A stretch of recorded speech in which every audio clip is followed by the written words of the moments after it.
Is this crazy? We stand on the verge of the 4 greatest years in the history of Make America Great Again. How can you be against it?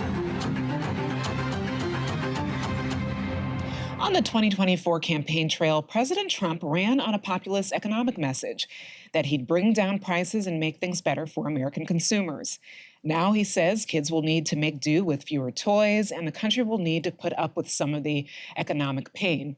Welcome to Sidebar from the Washington Post. I'm Rhonda Colvin alongside James Hohmann and our special guest today, senior national political correspondent Naftali Bendavid. That's a pretty long title. It's longer but it's than good. It needs to be.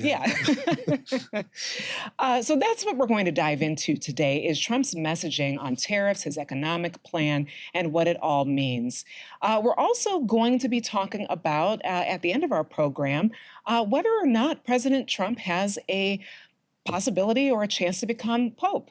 And spoiler alert, he does not have that chance. But let's dive into economic policy right now. President Trump ran largely on an economic message that he would bring down prices, rev up the economy, but that has quickly changed in the early months of his second presidency. So we're going to play some tape for you to show you how big this shift has been. The first tape we're going to show you is a clip from just days before the November election when he was on the campaign trail. And the second clip is from this past weekend with Meet the Press. So let's take a look. They say about my groceries were so expensive, they'll be cheaper. Your paychecks will be higher, your streets will be safer and cleaner, your communities will be richer, and your future as an American will be much better than it ever has been when I get in. Because this will be the golden age of America. When you say they could have $3 instead of $30, are you saying Americans could see empty store shelves? No, I'm not saying that. I'm just saying they don't need to have $30. They can have 3. They don't need to have 250 pencils. They can have 5. Quite the shift. Quite the shift. Just, to set the table on this, how shocking is it to see when you see the video, you see that it was only months before where he's saying the exact opposite. How startling is this to see this turn? I mean, I think it's pretty startling. It's not just also right before the campaign, right before the election. It's really how Donald Trump talks and how he has spoken for years. He talks in these grandiose, very dramatic terms. It's going to be a golden age of American prosperity starting the second I take the oath of office. And so he tends not to leave himself a lot of wiggle room, I think, in his rhetoric. And so now, a few months into his tenure, when he's talking about Americans having to perhaps ration dolls, ration pencils. It's going to be a rocky time. It's going to be transition. That's a word that they've started using a lot. So I think it's a pretty dramatic change. Yeah. No one who voted for Donald Trump thought that they were voting to pay more for less stuff. Donald Trump did campaign on tariffs, and that is the implication of tariffs. That's what tariffs mean. They are a tax increase. They lead to scarcity. But I think Trump convinced people that it was going to be something else. And I thought he was actually somewhat chastened in that Meet the Press clip from Sunday compared to last week, because he is, despite being in denial about his poll numbers, he is at 39% approval in our poll, but he also sees that a majority of Americans disapprove of his handling of the economy, and 2/3 of Americans disapprove of his tariffs.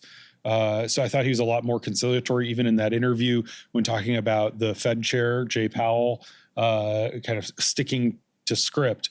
But I wrote a piece over the weekend that called this Donald Trump's Jimmy Carter moment, and likened the doll thing, which he first stated during a cabinet meeting last Thursday, to Jimmy Carter's famous speech where he talked about how we needed to become less dependent on imports in the summer of 1979. In that case, he was talking about oil imports, and that massively backfired. He never really recovered from it because Americans, except in true crises like World War II, Americans don't want to be told to make sacrifices. They don't want to hear that you need to do more with less. And this is a crisis, to the extent that there is one, that is of Donald Trump's own making.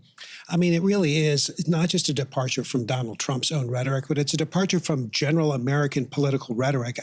The way we talk in politics tends to be positive and upbeat. That's what voters want. That's what voters like. It's chicken in every pot, a car in every garage, morning in America. It's prosperity. And so when he talks this way, he is really going against not only his message, but really the typical message we're used to hearing from politicians. And I think that's another reason that it's so jarring to so many people. Yeah, and I noticed that in your piece that is now available on the Washington Post homepage, that you mentioned that this is not a part of the norm of a presidency that usually does tout, ways that Americans can be prosperous. And instead, he's going the other way around, which does suggest that this is another, norm-breaking moment for this presidency.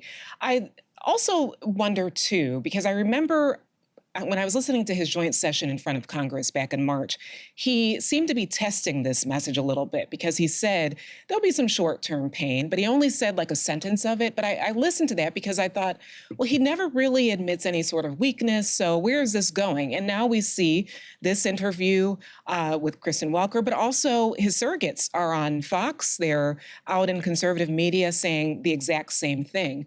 So is this Trump and also Trump world sort of acknowledging that tariffs are not popular with their constituents and, anyone else? It's just not working. Is this as close as we're going to get to them acknowledging that this is not working? Well, I think a few things. For one thing, it's not an accident that we found out the economy contracted in the first quarter of this year, just a few days before this total shift really took hold.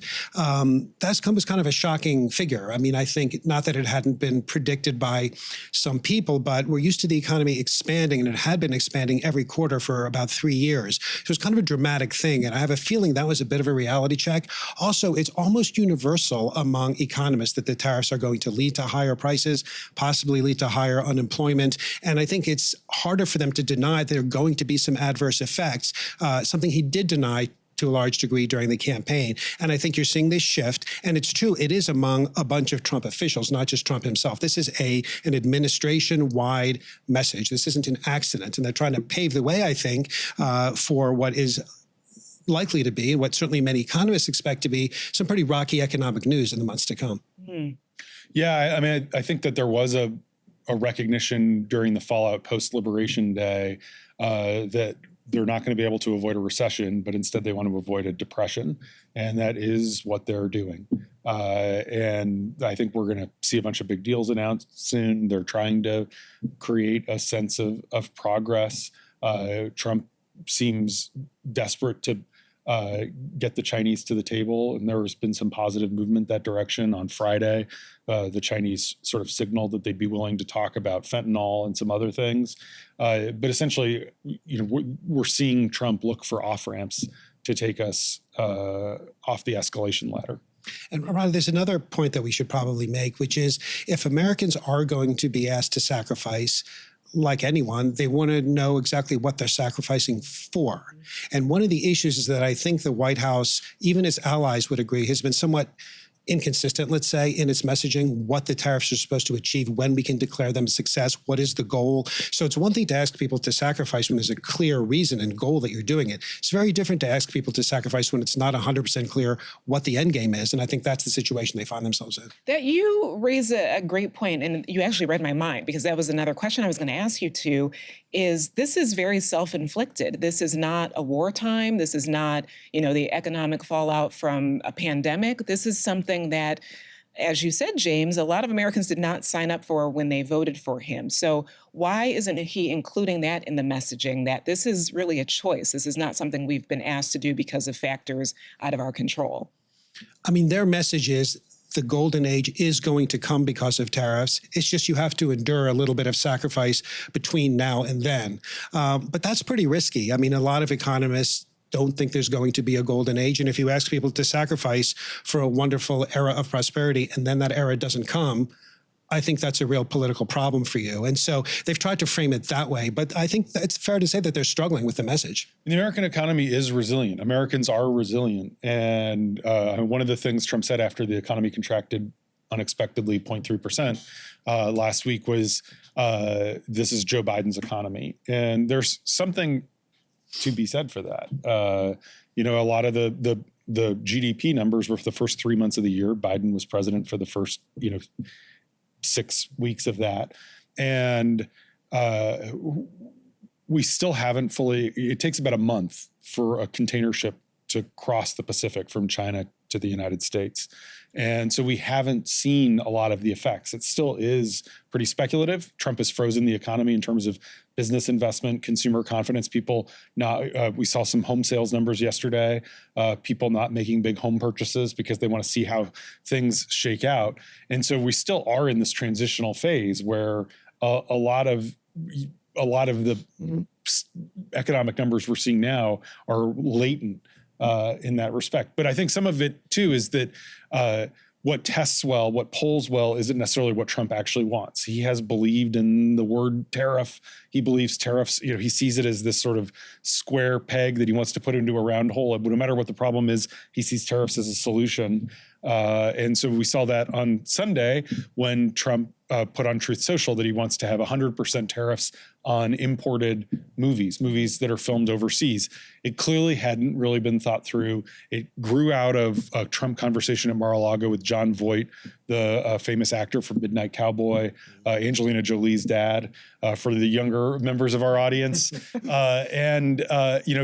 Hollywood, the motion picture lobby, had been looking for tax credits, different things. They did not want these tariffs. And Trump says we're going to have this 100% tariff. It's not even clear how you do that. This is services. It's not like there's physical movie reels being shipped from overseas. It's not clear if it applies to TV, how it would affect streaming. It hadn't been thought through. And so then the White House puts out a statement on Monday saying, well, we're looking at all the options, but we want to make Hollywood great again.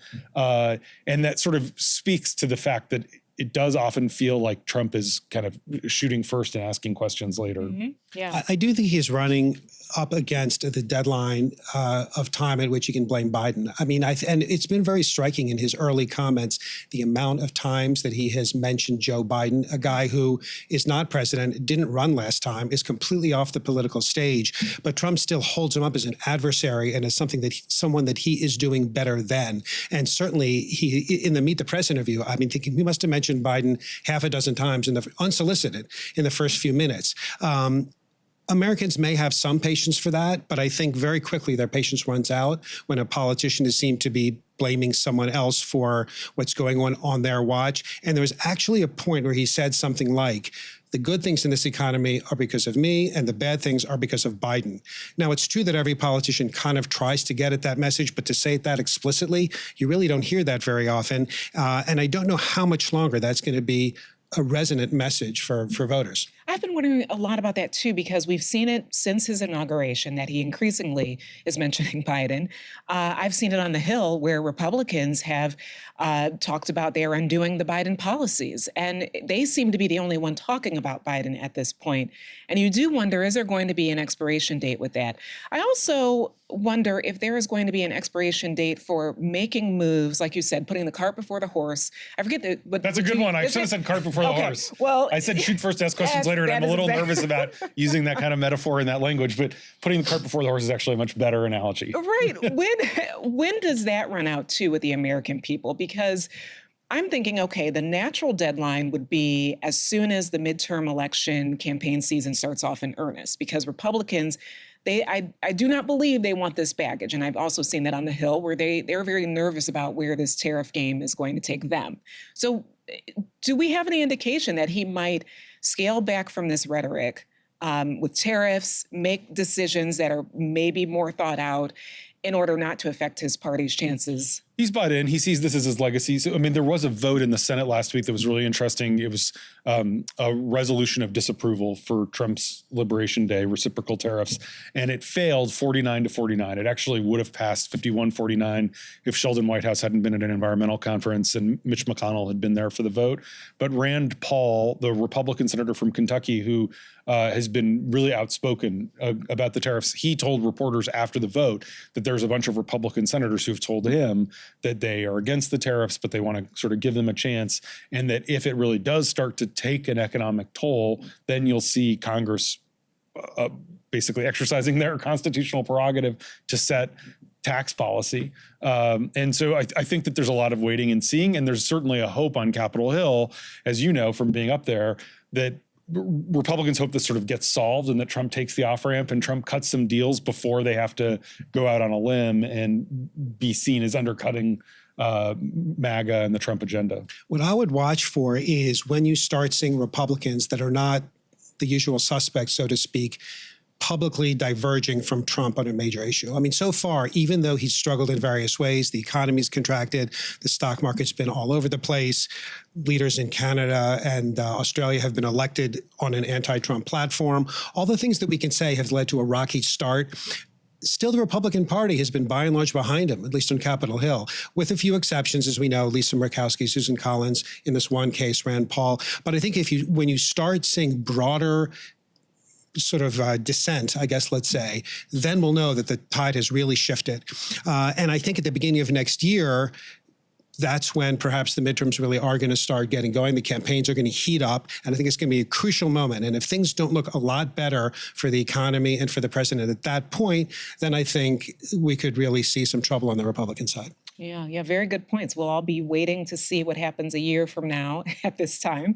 We're going to shift gears a little bit into another area of the Trump presidency. One of the other big patterns we've seen with Trump is in the early months of the second term, he is using the power of the presidency and the federal government to pressure American institutions into falling into line.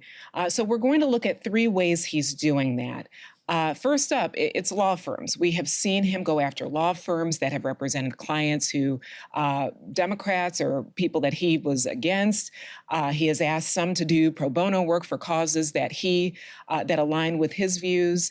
And he isn't just threatening these law firms with being sued by the government. He is also making people worried about the future of, the legal landscape. So why is he going after law firms with this type of energy?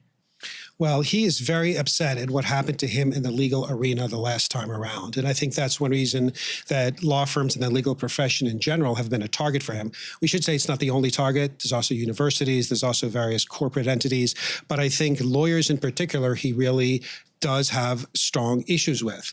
And so it's interesting because he's framed a lot of these things as national security threats, when I think to a lot of people that would look like more personal grievances. I mean, he doesn't like that a partner at a certain law firm was part of an investigation that targeted him. But I think that's one reason he's going after them. And the consequences are serious for these firms. I mean, their withdrawal of, let's say, national security clearances, withdrawal of any government business, withdrawal of access to government buildings. I mean, he's a government official going after private entities in a way that we don't see very often. And I think these firms and these universities and these other companies have not had to deal with this before, and they're kind of like a little bit on their back foot as they figure out how they're going to respond to what's really a novel threat for them.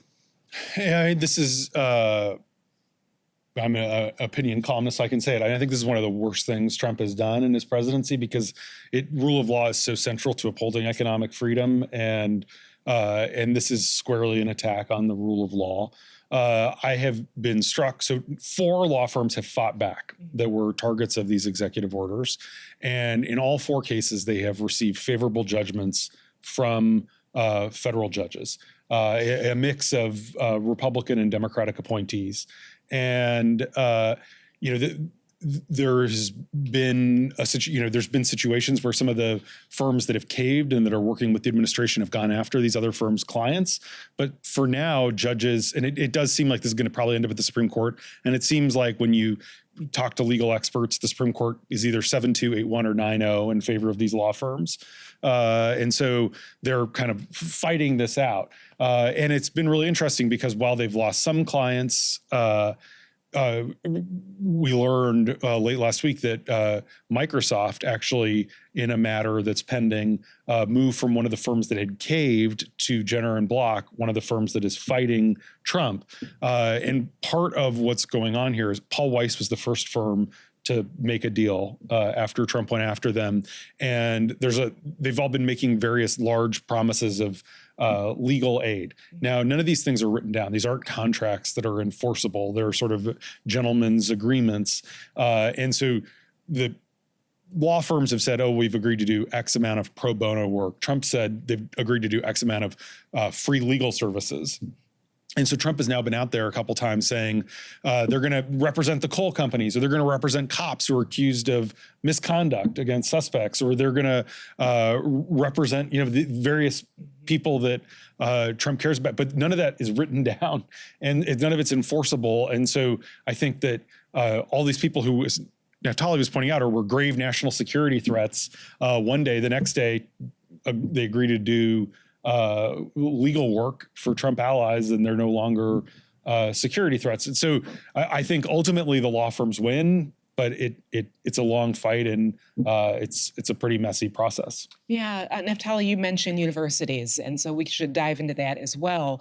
Why is he going after them with such urgency? Certainly in the first quarter of his second term, it seems like an odd choice, but it also is somewhat in line with perhaps his ideologies and worldview. It is, and with that of the conservative movement in general. I mean, I think universities, and particularly what have traditionally been seen as elite universities, the Ivy Leagues and the sort of higher academic standard universities, have just been seen increasingly as the enemy. I think that's not too strong a word by a lot of people on the right, that they're very liberal, that they enforce their points of view, that they perhaps don't allow free speech on campus the way that they should. And he sees, I think, an opportunity. Now, a lot of the pretext, for lack of a better word, that is used as anti-Semitism. And there's a very complicated thing going on where a lot of Jewish groups don't like the way that President Trump is using anti-Semitism to crack down on the rights of protesters and of people who speak on campus. But that's what he's seized on as a way to go after them. And there's an interesting dynamic, I think, happening with both the law firms and the universities, which is that initially these folks, I think, didn't know what hit them. And there's a certain amount of capitulation that happened right away. Columbia, famously or infamously, Paul Weiss in the law firm arena, famously or infamously. And then when some of their sort of colleagues saw what happened, their spines were stiffened. And then you had Harvard responding and fighting back. And you had other firms, Perkins Coie and others, fighting back. And so I think the dynamic has shifted a little bit. There's a bit of shock and awe at the beginning that prompted some of these institutions to compromise, to step back. And I think now there's a little bit more fighting back. And it is going to be, in some cases, many cases, I think, resolved in the courts. Part of the thing is that Trump has been kind of not strategic about how he went about this. So he goes and makes a list of demands to Columbia to unfreeze $700 million in federal funding. Columbia basically agrees to his demands. And if Trump had been smart, he would have said, okay, Columbia did what I want. Instead, he kept pushing his advantage and kept demanding more. Now, the administration is demanding that Columbia sign a consent decree, which is what you normally enter into with like the Minneapolis Police Department after George Floyd gets killed, that would let a federal judge enforce that Columbia is hiring more conservatives and that kind of thing. And so I think universities are seeing the fact that like Columbia caved, and even though they capitulated, Trump just kept demanding more and more and more. And so with Harvard, Harvard's posture was, let's negotiate, let's try to figure out a deal. The universities, while Trump is misusing the anti-Semitism, there was anti-Semitism on campus. It was a big problem at Columbia and at Harvard. There was a big report last week. The president of Harvard, Alan Garber, I think has done a really good job at acknowledging that the universities need to do better at the same time that he's fighting to defend the universities. And so I think that there was this effort to thread the needle, and then the Trump people made these unreasonable demands. They sent this demand letter. They claim later that it's in error. And so Harvard felt no choice but to fight back. Now it's sort of escalated. The latest is Education Secretary Linda McMahon announcing on Monday that Harvard won't get any future grants. And I want to touch also on another area that he's going after, which of course happened in his first term, but it's the media. And over the last few weeks, of course, there was the news over at 60 Minutes where one of their executive producers stepped down over concerns about the Paramount merger, which the Trump administration has to approve. Also, James, it was World Press Freedom Day over this past weekend, and I know you wrote about that. How are we seeing him effectively go after media, more so than he did in his first term? He's being really aggressive. So they're going after TV licenses, and this 60 Minutes controversy, for those who haven't been following it closely, is Paramount is trying to merge with Skydance. The FCC needs to approve that. Brendan Carr, Trump's FCC appointed chair, is basically holding off on approving that until CBS agrees to pay Trump for a meritless lawsuit related to the editing of a segment about Kamala Harris that ran before the election last year. I think Trump wants $100 million, and he's suing for billions of dollars. So basically, it's this multi-billion dollar, $20 billion merger that's on ice until Trump gets some money. And it's pretty scandalous what's going on. And it has led to Sherry Redstone basically wanting some more oversight of what 60 Minutes is doing in the interim, not wanting to do stuff that could upend this big merger. And so that's why the executive producer resigned, because he didn't feel like he could continue to do the work. Interestingly, 60 Minutes actually did a great segment on Sunday about the Trump going after the law firms. So they're continuing to do impressive journalism. Can I make one other quick point here, which is that I think it's very possible to lose a legal case and win a political argument. And so I think that, probably President Trump knows that he's going to lose some of these legal cases with law firms, with universities, with the media.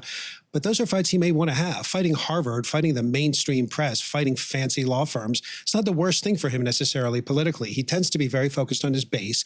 Those are institutions that his base tends to dislike. And I think, it's quite possible that the outcome of all this is he essentially loses the legal cases and wins the political battles. You've actually given me a segue into our last segment that we'll do really briefly, but I promised it at the top of the show. That President Trump posted a photo that looks like an AI-generated image of himself in a Pope outfit. Catholics, including high-ranking officials, are offended by this, and there's been a lot of talk about it. When you say that, politically he should be safe with his base when he makes the choices of going after law firms or universities and so-called elitism, but there are about 20% of Americans who are Catholic. I looked up the statistics on Pew Research this morning. What type of choice is this to make something that would be offensive to many of the people who voted for him, people who didn't vote for him, Catholics worldwide, and anyone who cares, about religious freedoms and people who can worship the way they choose? Leaving aside the sort of moral and ethical question for a moment, I think that you could tell that they knew that this wasn't a great move because President Trump himself put the responsibility on staffers and said, well, somebody put together this issue and posted it. That's not a typical thing for him to do. Typically, he's very happy to take credit for everything. And I think they're just in this MO. There was also this talk about, will Trump be Speaker of the House? Will Trump seek a third term? I think that there's a certain, and you can never tell exactly whether Trump and his supporters are kind of trolling the liberals or whether it's something they're really thinking about. And so I think the critics often respond by saying, oh my gosh, this would be an outrageous thing. And then it kind of becomes a brouhaha. And then it kind of, Trump has owned the libs and then it kind of fades. This is different though. This is the important spiritual center of millions of people around the globe. And I think to sort of post something like that who knows what they were trying to do. It looked like maybe they were poking fun at it, having a good time. Look, Trump is not Catholic. And as far as I know, you can't be the Pope if you're not Catholic. So it's not like Speaker of the House, which in theory he could actually do. So it just seemed like a very provocative thing. I think there was a backlash, not surprisingly. And now I think they're backing off a little bit. So it's not a typical move for them, but I think they know that maybe they went a little too far in this case. All right. If I can, maybe I shouldn't say this. Maybe they'll, I think half the country's scared. Half the country's in stitches. I think it's one of those things where the lesson of Trump not everything on a scale of 1 to 10, outrage factor is a 10. It is funny. There were a lot of memes where, Marco Rubio was as Pope, Joe Biden was as Pope. And clearly Trump is trying to distance himself because of the backlash. But I think this is one of those classic things where, I think Trump won the Catholic vote. I think basically any Trump supporter who's Catholic sees this and doesn't think Trump is insulting Catholics. They think that it's funny. And I think that the media needs to sort of pick and choose what is genuinely an affront to the rule of law, like the law firm thing, and what's just sort of like a tweet. And that's my 2 cents. All right, Naftali, James, thank you so much for sharing your thoughts and analysis today. Thank you all for watching or listening to us. And you can catch us again on Cyber, wherever you get your podcasts on Thursday. That's our next episode. So I'm Rhonda Colvin with the Washington Post. Have a great day.